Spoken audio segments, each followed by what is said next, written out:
Hello everybody, this is Mary Ann and I'm back with another video. I have a lot of video backlogs actually since January because I've been so busy, but now I can deal with all of them. Well, not all of them today, but this is one of the videos that I have been meaning to make. It's about my Midori Traveler's Notebook. Now, I was on the Midori Traveler's Notebook in 2013. I used it as a planner, a brain dump, and a wallet combination, and as a daily docket. And I was not on YouTube then, I think. I don't think I was on YouTube then. But I was able to get a lot of pictures of my Midori set up. And then after a while, I gathered all those pictures and turned it into a slideshow and then uploaded the slideshow onto my YouTube channel. And I will link that here below.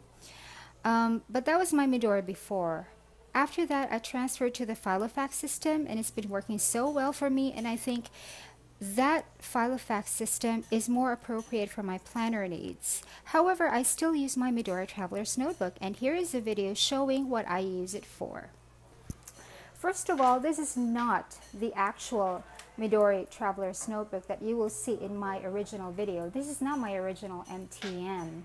That one has actually gone to my son because he wants a Midori but didn't want to wait for shipping. So I gave him my Midori because he likes old leather anyway, and that one is already shiny in some places and all beat up in some places, and he totally loved it. So that one is his. And then I just ordered a new one, and I was the one who waited for shipping. And this is the new one. It's the brown regular size Midori Traveler's Notebook that I ordered from pencils.jp. I order all of my Midoris from them ever since. Great service, lower prices because it's from Japan, and shipping is quicker and more affordable because we're all in Asia. So I love that, and I totally recommend pencils.jp for your Midori needs. And here is a brass plate that has my logo type on it. I'm trying not to get a glare. This is my logo type. That's Mary Ann Mall, that's me. And this is made of real brass. It's made by Juan Luis Faustman. He lives in the Philippines. We call him Tato Faustman. He's also a collector of fountain pens. He makes these things, and he also makes jewelry, but I had this custom made by him. This is made of real high quality brass. This is very good, and he can have it glazed for you, but if you wanted to tarnish after a while, you can request that he not glaze it. He can also do that for you. This one is glazed, but it's already so beat up, which is what I like about it. Because you can beat it up, but it still will look great. It looks really well with, it looks really good with my Midori Traveler's Notebook. So let's look at the inside. I use this as a prayer book. I'm still on the same prayer book that I did a video on like last year, and I'm just gonna give you another look at that. I just have here a Ziploc insert from Midori. This is a new one because the old one I already gave to my son. Like most everything I had in that Midori already went to my son. So these are all new ones. Over here in the Ziploc pocket, I have just a rosary. This is the rosary that I've had for a really long time. I'm a Roman Catholic, and I have a devotion to Mother Mary. And I went to an all-girls school for most of my life. So, oh, that's all tangled up. I was in a girls' school for most of my life, and this was the habit that we were taught to have. And my mother and my grandmothers actually brought me up to be a devotee of Mother Mary. So now I have this rosary. I've had this for a really long time. It's made of resin, but over time it has grown a little darker, and some of them have started to grow transparent. So I'm not really sure. This is from Italy. It says so here. And I love it because it's very, very cold, but it absorbs the heat of my hands after I have held it for some time. It becomes very, very warm. but after I leave it alone for a while, becomes very cold and it's quite heavy. So I love this rosary. It's always on here in this Ziploc pocket. I just try to spread it out so that it won't become bulky in the notebook. And on the other side of the Ziploc insert, I just have this. It's a cheat sheet for praying the rosary. Now, I have already memorized everything since I was 8. I have memorized the joyful, sorrowful, and glorious mysteries. And I've already memorized on what days these should be prayed. But this is a recent addition. In 2002, the Pope introduced a new set of mysteries. And because there's a new set of mysteries, the schedule for praying the other 3 have changed. And I've never really been able to memorize the schedule. So the schedules are now on here, so I won't make a mistake. And then the luminous mysteries, I have never been able to memorize that, but I have memorized all these 15. But the new 5, I haven't gotten around to memorizing it yet. So that's why this is on here. So I will always know which correct mysteries to pray on any given day. And of course, this is important. Now, we come to the prayer book. I made this. These prayers have been in my collection for a really long time, ever since I was a little girl in an all-girls school. And this has been encoded since years ago, since we first had a computer. I encoded them, and when we got the internet, I downloaded updated prayers.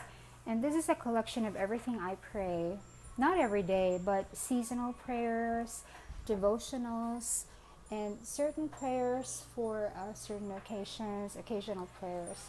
So on the cover page, it just says My Prayer Book, Marianne Mall, starting May 2013. And that's the day when I made this prayer book. Here's the part for the novenas. And here is a little guide on how to make a novena.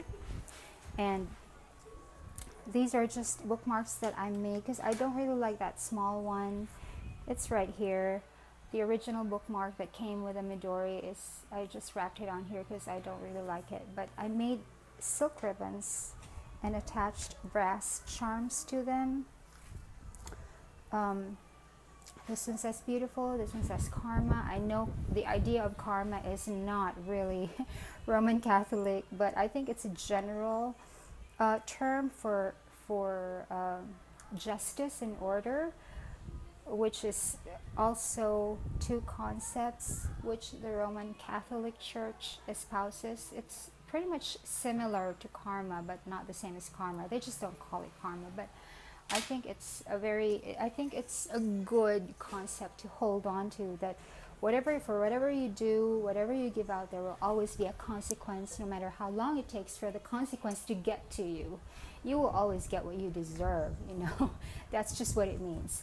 So here is one of my favorite novenas. It's a 54-day rosary novena, and I have made this for myself. So after the cover page of every novena, I put down here the feast day for that novena or for that saint, in which case this is Mother Mary's Rosary, so the feast day is written on here.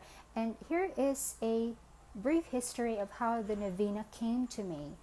It says here, first introduced to me by Mama Eden when I was in grade school and living in Tigaon after Daddy left for the United States. Bita, or my dad's mother, shared this novena with my mother, and then my mother shared it with me when I was in grade school. So that's how long this novena has been with me. Here is some literature about the 54-day rosary novena and 15 promises of Mary to Christians who pray the rosary, and things like that. And over here, this is very useful. I always have this in all of my novenas here in this prayer book.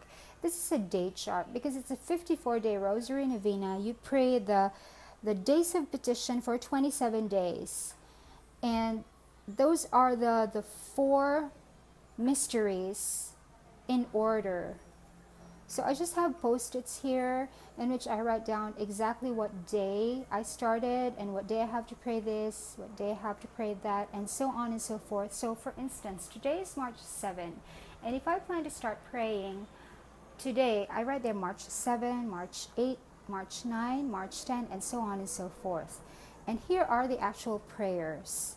So over here I have day 1, I have to pray the joyful mysteries. So here's the joyful mystery, and everything is in order. So that's 27 days. But there's another 27 days, and that's for the 27 days of Thanksgiving.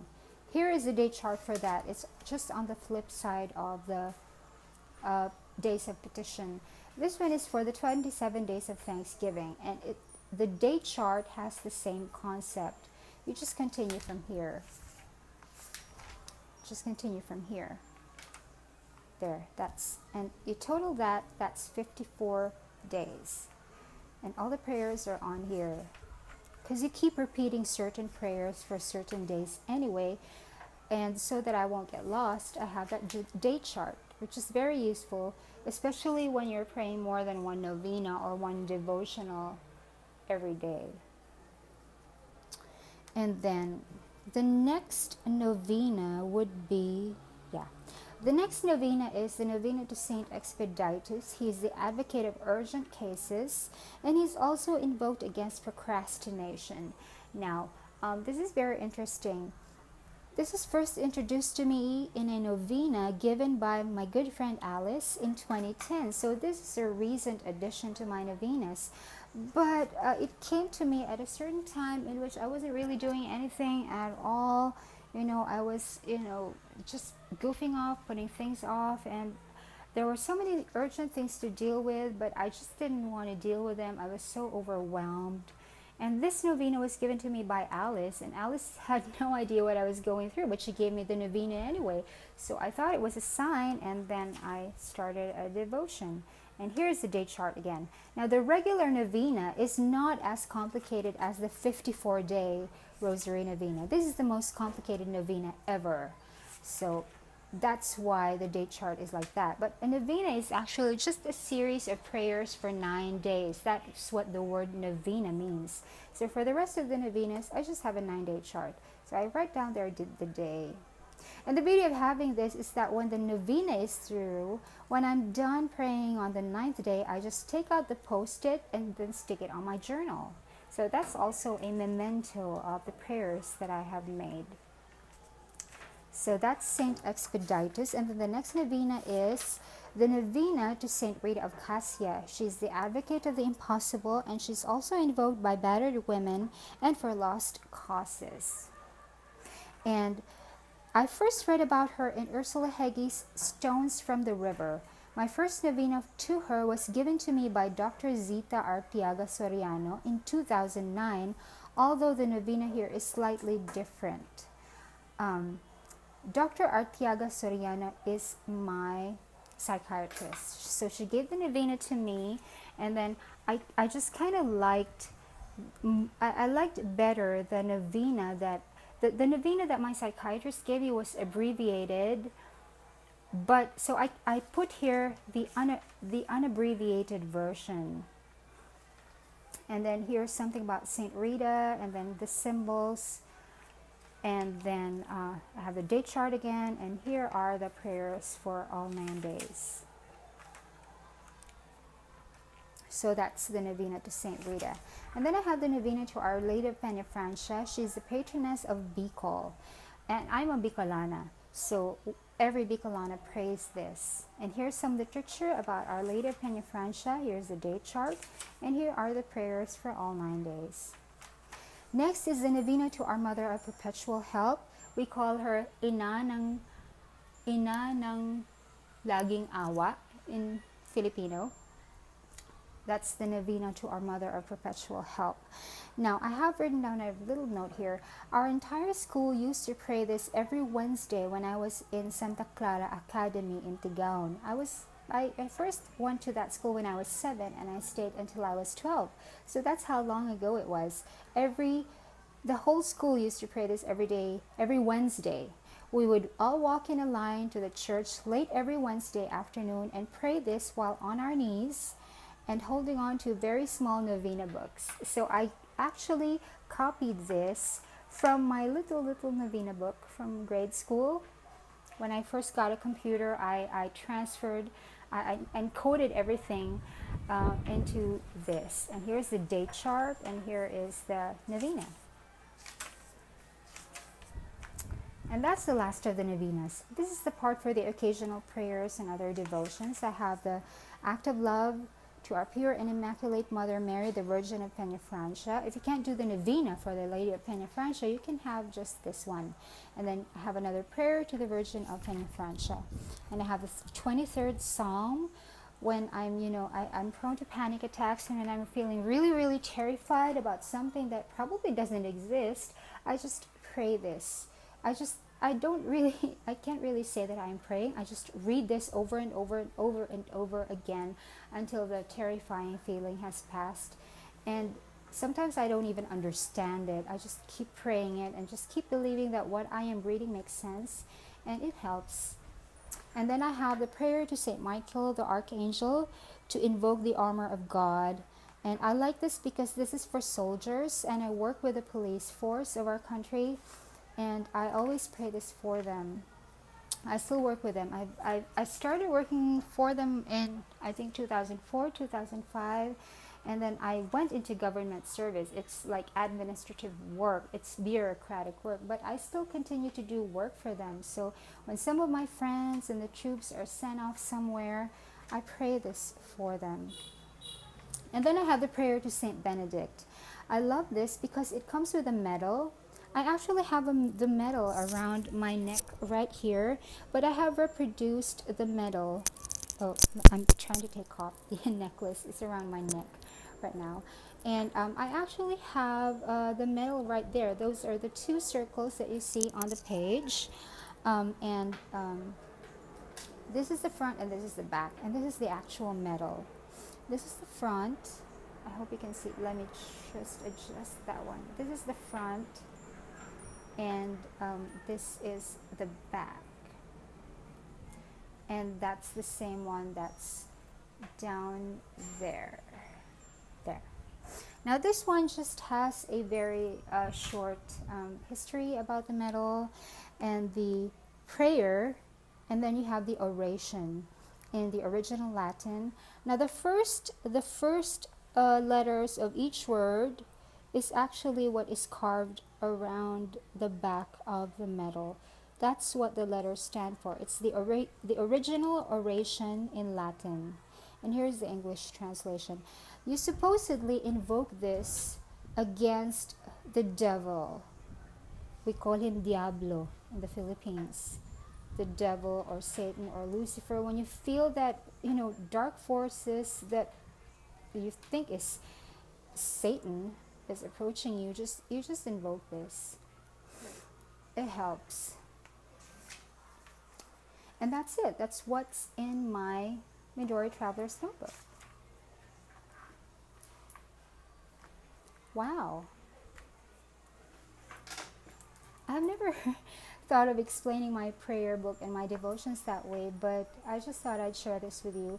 Now, I know that not everyone is a Roman Catholic, and not all Roman Catholics pray like I do, but I just thought I would share this with you guys, because sometimes when you're looking for meaning in things and you have doubts about your faith, it comes and it goes. It's a cycle. I think that's what everyone goes through.